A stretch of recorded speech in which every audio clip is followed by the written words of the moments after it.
Helen, thanks for joining us on The World Now. The United States House of Representatives has rejected a spending bill backed by President-elect Donald Trump. This move has now raised the likelihood of a partial government shutdown as millions of Americans prepare to travel during the holiday season. We have more details in this report. Against a Donald Trump-backed funding measure. On this vote, the yeas are 174, the nays are 235, one voting present, two-thirds not being in the affirmative. The rules are not suspended and the bill is not passed. The U.S. House of Representatives has voted against a Donald Trump-backed funding measure, bringing a government shutdown this weekend a step closer. This comes as a revised spending plan failed to reach the two-thirds majority needed in the lower chamber of Congress, with 38 Republicans voting against the bill on Thursday night.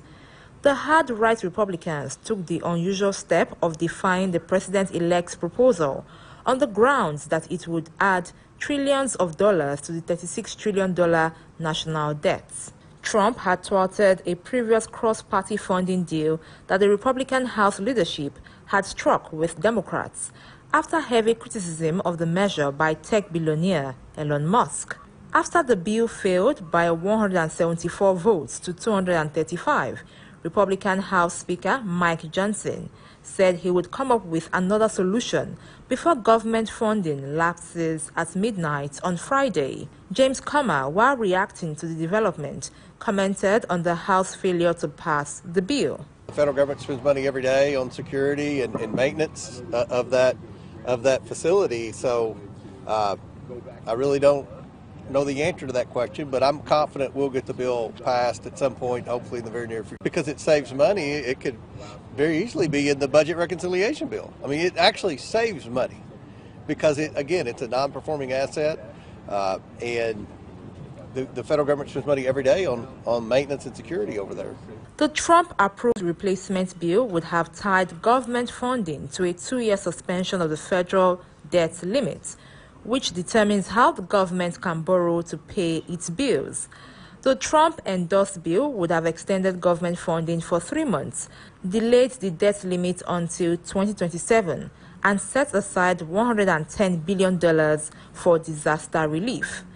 Republican rebels objected because they oppose increases in government spending, while Democrats voted against it because they say the extra borrowing would be used to give tax cuts to the wealthy.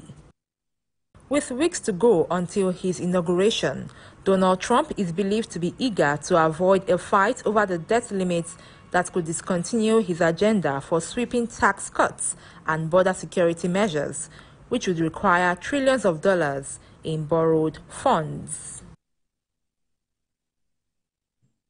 And I have joining me on the news for this conversation, the president, constituency for Africa, Melvin Foote. Thank you for joining us on The World Now.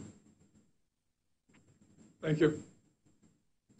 And the last time there was a government, shutdown was between December 2018 and January 2019, and that was a Trump term. What is the situation currently telling you about the posture of a Trump government in stabilizing the United States? Well, it certainly does not speak well of the future during the Trump administration.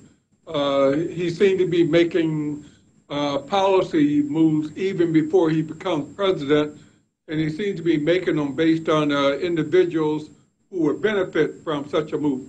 In this case, Elon Musk is really driving this. And so it's probably going to lead to a partial shutdown of some sort at a time when Americans are moving around the country in record numbers, part of the holiday travel season. And so it's going to have a hard impact on people who are buying gifts and spending all their money now for Christmas when the bills come in, and if your job is not secured, how are you going to pay your bills? So I don't think it's going to bode well for the American people. I think it's going to be traumatic no matter what. The Republicans, Democrats had agreed on a budget, so we thought we were past that, and here we go again. and Trump wants to raise the debt ceiling so that he can, really put the debt on the backs of American people and give money to the billionaires who's in his inner circle.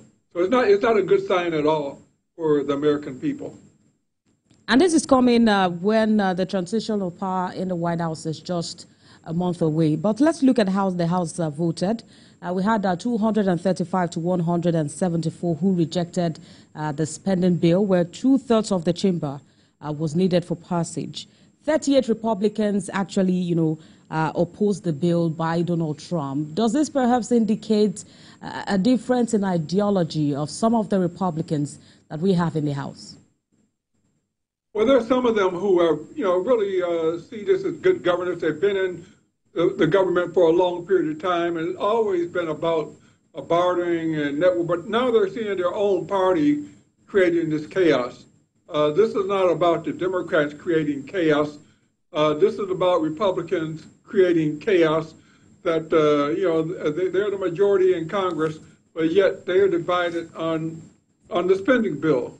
It's a very unsecure situation for us as Americans today, and I think that it's a depressing thing more than anything else. Here we are getting ready to celebrate the holidays, and now you're putting this on the backs of the American people. So it's not about straight up votes. We all know the Republicans got the majority in the House, but they're not all in sync on every issue. There's some Republicans who are left. There's some that are more right, and what they're trying to do, what they hope to do is get everybody on the same page to get their agenda pushed through. But that does not look like it's going to happen anytime soon. And this is worrisome for so many parties because the government's funding is expected to expire today if the lawmakers do not extend the deadline. And perhaps it will also affect, border checks and all of that. But talk to us about the implications of a government shutdown on national security and how it's likely to impact the U.S.'s ability to respond to external threats amidst the Utah season. Well, I'm thinking that it's not going to go long term, for one. And a partial shutdown means that those who have jobs that are deemed, very important will continue to do their jobs.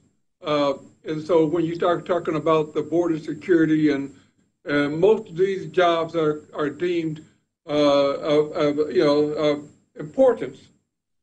So I don't see no immediate threat to the U.S. government or outside forces. But what it does is throw people off kilter. Things that you're planning, you can't plan. You don't understand. You won't know what the rules really are. You won't really know how it's going to affect the people in the government.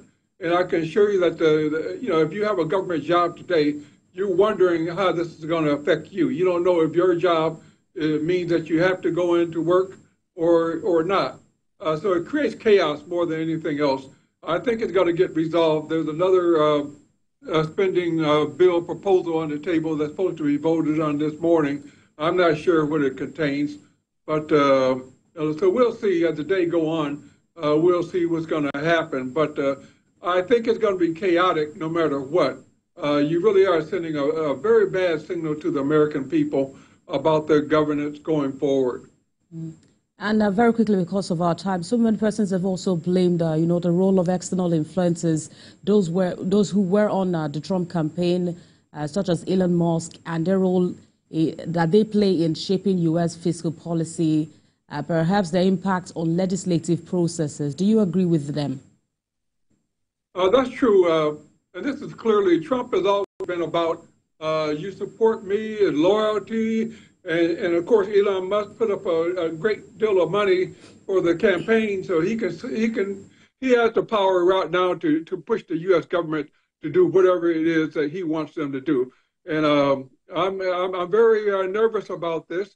I think that the next 4 years is going to be more of this kind of governance as opposed to something that we all agree on going forward. So it's not a very good picture for us moving into the holiday season. All right, so thank you very much for that, President Constituency for Africa, Melvin Foods. Thank you for joining us on the World Now. Thank you.